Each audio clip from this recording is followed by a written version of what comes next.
सुबह का समय था। रीना जैसे ही तैयार होकर घर से बाहर निकलने लगी तभी उसकी सास सुमित्रा जी ने टोका। बहू, कहाँ जा रही हो? रीना ने हाथ जोड़ते हुए विनम्रता से कहा। माँ जी, पापा की तबीयत बहुत खराब है। मम्मी बहुत घबराई हुई है, उन्हें देखने जा रही हूँ। यह कहकर वह बिना रुके घर से बाहर निकल गई।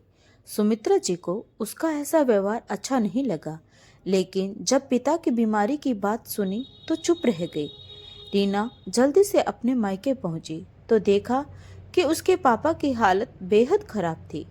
उस उनकी खांसी बढ़ गई थी और कमजोरी से वह बिस्तर से उठ भी नहीं पा रहे थे।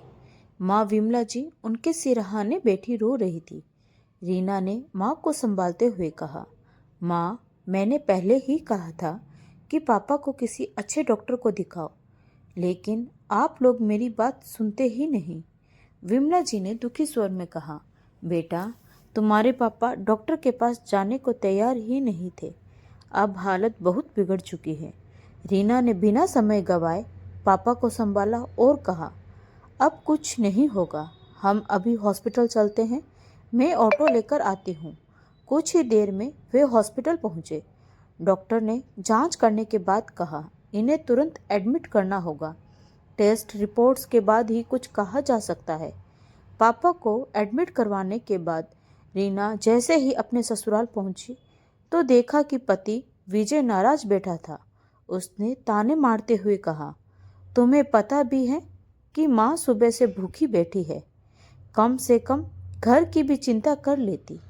रीना की आंखों में आंसू आ गए, लेकिन उसने खुद को संभालते हुए कहा, पापा की तबीयत बहुत खराब थी, उन्हें हॉस्पिटल में भर्ती करवाकर आ रही हूँ। विजय का गुस्सा थोड़ा शांत हुआ और उसने कहा, ठीक है, रहने दो।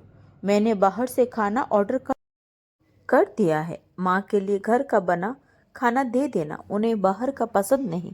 रीना जल्दी से नहाने चली गई और फिर खाना बनाकर माँ को दिया, लेकिन उसके मन में बस पापा की चिंता थी। रात में जब रीना ने हॉस्पिटल फ़ोन किया तो माँ ने घबराए स्वर में कहा, बेटा, डॉक्टर ने बताया कि तुम्हारे पापा की खांसी में खून आ रहा है। सुबह तक टेस्ट रिपोर्ट्स आ जाएगी और हाँ, इलाज के लिए एडवांस पैसों की ज़रूरत होगी। रीना ने तुरंत कहा, माँ, चिंता मत करो, मैं सुबह बैंक जाकर पैसे लाकर दूंगी। अगली सुबह जब रीना तैयार हुई तो उसे याद आया कि घर में 10,000 रुपये रखे हुए हैं। उसने सोचा कि पहले ये पैसे हॉस्पिटल में जमा कर दूंगी और फिर बैंक से निकालकर पैसे वापस रख दूंगी। वह जैसे ही पैसे लेने बैंक पहुंची, गार्ड ने कहा, मैडम, आज दूसरा शनिवार है, बैंक बंद है। कल इतवार है, अब बैंक सोमवार को ही खुलेगा। यह सुनते ही रीना के पैरों तले जमीन खिसक गई। वे पैसे घर के खर्च के थे। अगर विजय को पता चला कि मैंने ये पैसे निकाले हैं तो घर में बहुत बड़ा झगड़ा हो जाएगा। डरते डरते रीना घर पहुंची तो देखा कि सास सुमित्रा जी गुस्से में बैठी थी। उन्होंने तेज स्वर में कहा, बहू, ये सब क्या हो रहा है? रात को भी खाना बाहर का मंगवाया और सुबह तुम लोग गायब हो गए। अगर ऐसे ही चलता रहा तो यह घर कैसे चलेगा? रीना ने चुपचाप सिर झुका लिया। उसे समझ नहीं आ रहा था कि वह कैसे बताए कि उसने ये पैसे पापा के इलाज के लिए निकाले थे। सास का गुस्सा और बढ़ गया। तुम्हें सिर्फ अपने मायके की पड़ी है। क्या हम सब बीमार पड़ जाएं तो तुम हमें भी हॉस्पिटल में छोड़ आओगे? यह सुनकर रीना की आंखों में आंसू आ गए। उसने कड़े शब्दों में कहा, माँ जी, ऐसा मत कहिए। मैंने कोई गुनाह नहीं किया। मेरे पापा हॉस्पिटल में हैं और मैं उनकी बेटी हूँ। मैं उन्हें इस हाल में अकेला नहीं छोड़ सकती। विजय ने भी व्यंग्य कसते हुए कहा, तो क्या तुम अब अपने मायके में ही रहोगी? तुम्हारा घर यहाँ है, तुम्हारा फर्ज यहाँ भी बनता है। रीना ने गहरी सांस ली और कहा, हाँ, मेरा घर यहाँ है, लेकिन मेरे पापा ने भी मुझे बेटी की तरह पाला है। अगर आज मैं लड़का होती तो कोई ये सवाल नहीं करता, लेकिन सिर्फ लड़की होने की वजह से मुझे ताने सुनने पड़ रहे हैं।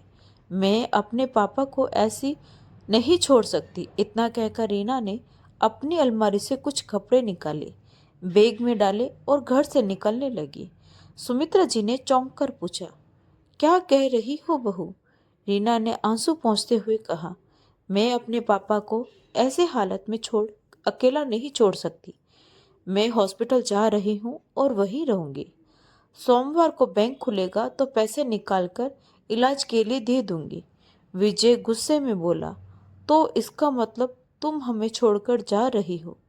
रीना ठहर कर बोली, नहीं, मैं अपने कर्तव्य को निभाने जा रही हूँ।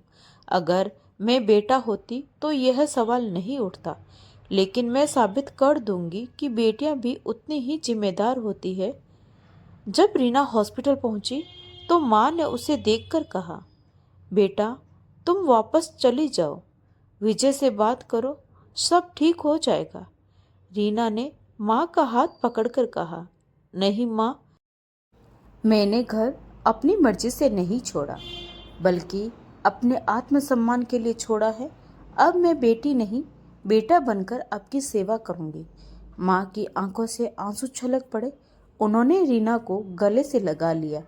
आज रीना को एहसास हो गया था कि समाज की सोच बदलने में समय लगेगा, लेकिन उसने ठान लिया था कि वह अब अपने माता पिता के लिए किसी के सामने झुककर नहीं जिएगी। तो दोस्तों, आपको यह कहानी कैसी लगी? कमेंट करके ज़रूर बताएं। और अगर कहानी अच्छी लगी हो तो प्लीज़ लाइक, शेयर और सब्सक्राइब ज़रूर करें। तो मिलते हैं एक नई कहानी के साथ। धन्यवाद।